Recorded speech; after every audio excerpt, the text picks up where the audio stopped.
Means chapati రోటీ కాకుండా సంతృప్తిగా rice కూడా తినవచ్చు. Doctor rice, sugar free rice, doctor rice, diabetic rice, sugar పెన్సని బియ్యం, డాక్టర్ రైస్. నగరంలో బోనాల వేడుకలు అంగరంగ వైభవంగా కొనసాగుతున్నాయి. ఈ రోజు మహంకాళి అమ్మవారి బోనాల వేడుకలు అంగరంగ వైభవంగా ప్రారంభమై తెలంగాణ సాంస్కృతిక ఆధ్వర్యంలో ఈ రోజు 150 మట్టి బోనాలు కూడా సమర్పిస్తున్నారు. ప్రస్తుతంతో పాటు తెలంగాణ సాంస్కృతిక సారథిక చైర్మన్ ఉన్నారు, వారితో మాట్లాడదాం. అక్క, మీ తరపున 150 బోనాలు కళాకారుల నుంచి తరపిస్తున్నారు, ఏం చెప్తారు? తెలంగాణ భాషా సాంస్కృతిక శాఖ డిపార్ట్మెంట్ నుంచి, అట్లాగే తెలంగాణ సాంస్కృతిక సారథి నుంచి కళాకారులు, మన టీఎస్ఎస్ కళాకారులు 150 మందితో 150 మట్టి బోనాలు ఉజ్జయిని అమ్మవారికి సమర్పించబోతున్నాము. మన తెలంగాణ సంస్కృతిని, తెలంగాణ సంప్రదాయాల్ని కాపాడాలని ఈ అవకాశం తీసుకొని మనం ముందుకెళ్ళడం జరుగుతుంది.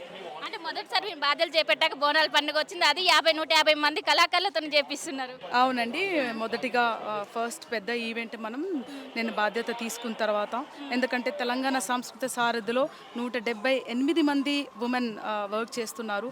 ప్రజలోకి వెళ్ళి అన్ని కష్టాలను ఎదుర్కొని ప్రజలోకి వెళ్ళి పనిచేస్తున్నారు.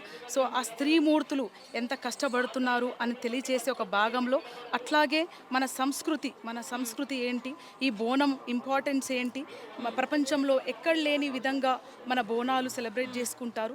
బోనాలు ఎందుకోసం అంటే, మొదటి బోనం మన రేణుకా ఎల్లమ్మ తల్లి ఎత్తారు. ఆ ఒక్క బోనం కాదు, తను 7 బోనాలు ఎత్తది. దేనికోసం ఎత్తదని, తన భర్తని కాపాడుకోసానికి తన మొదటి బోనం.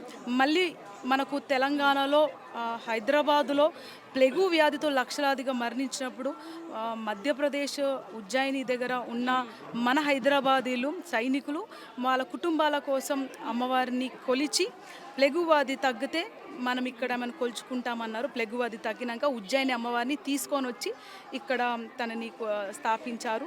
సో అప్పుడు మళ్ళీ ఒక్కసారి బోనాలు మన హైదరాబాద్లో షురు అయ్యి, అప్పటి నుంచి బోనాలు ఇక్కడ ఉజ్జయిని అమ్మవారికి సమర్పిస్తున్నారు. సో దీని మనం రానున్న తరానికి మన సంస్కృతిని, సాంప్రదాయాన్ని అప్పచెప్పే బాధ్యత ఉంది. కాబట్టి వాళ్ళకు తెలంగాణ సంస్కృతి, భాష, సంస్కృతి ఆధ్వర్యంలో ఇది నడుస్తుంది. కళాకారుల నుంచి ఎలాంటి రెస్పాన్స్ వస్తుంది?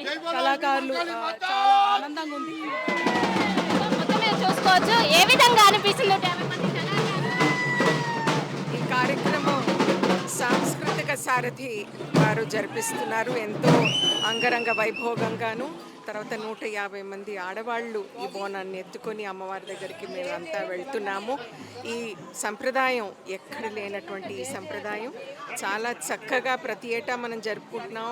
ఈసారి ఇంకా ఘనంగా జరుపుకుంటున్నాం. అది అందులో పాలు పంచుకోవడం చాలా చాలా సంతోషంగా ఉంది.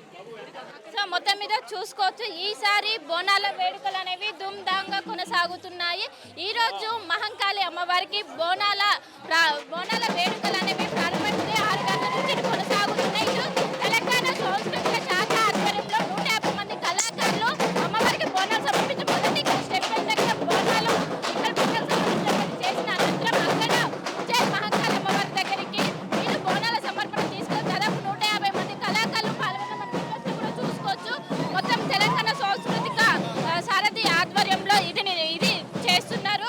మొత్తం మీద చూసుకున్నట్లయితే మొత్తం ఒకటే డ్రెస్ కోడ్ వేసుకొని అందరు కూడా మట్టి కుండల్లో ఆ బోనాన్ని వండి అనంతరం ఇక్కడ నుండి ఏదైతే బన్సిలాల్పేట స్టెప్ నుంచి మహంకాళి టెంపుల్కి వెళ్ళనున్న దీనికి సంబంధించినటువంటి మొదటిసారి బాధ్యతలు స్వీకరించాక మొదటిసారి బోనాల వేడుకలు రావడంతో 150 మంది కళాకారులతో మొత్తం కూడా ఎంతో అంగరంగ వైభవంగా మొదటిసారి తెలంగాణ సాంస్కృతిక శాఖ ఆధ్వర్యంలో ఈ విధంగా 150 మంది కళాకారులతో వెన్నెల ఆధ్వర్యంలో తెలంగాణ సాంస్కృతిక చైర్మన్ అయినటువంటి సారథిక చైర్మన్ అయినటువంటి వెన్నెల ఆధ్వర్యంలో ఈ వేడుకలు అనేవి ఘనంగా కొనసాగుతున్నాయి. మరి కాసేపట్లను ఉజ్జయిని మహంకాళి అమ్మవారి టెంపుల్ దగ్గర కూడా చేరుకొని ఉన్నాయి.